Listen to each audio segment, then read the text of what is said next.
you could see houses. We could see it from across there. Houses going out to the main creek and going down to the bridge. I saw at least 4 myself. But the big problem was it hit so quick, so fast. There was no equipment here to get to the people.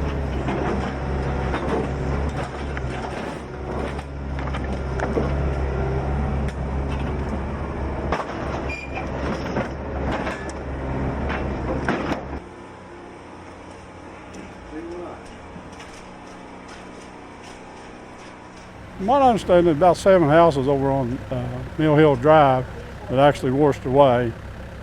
I think there's 4 up on this end of the street, Crescent Avenue.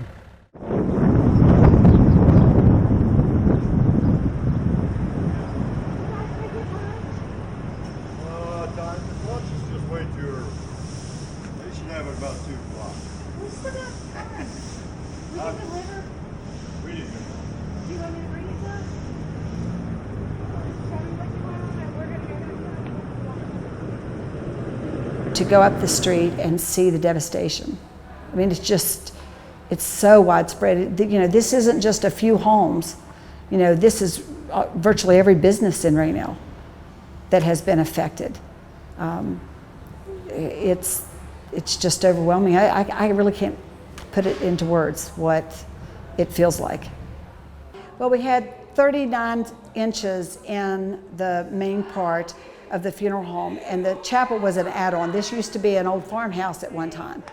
And so we had just remodeled, we had new carpet tiles put down, and we'd painted and new molding, and we were very excited, and we got to look at it for about a week.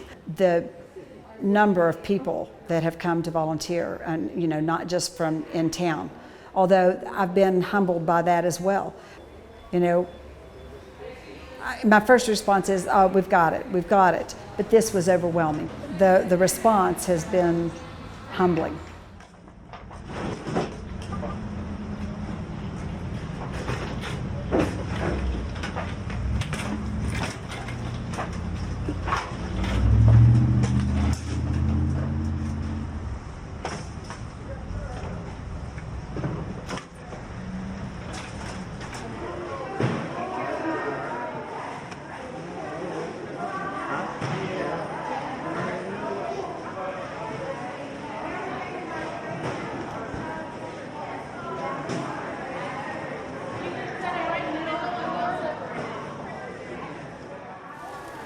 It's bad.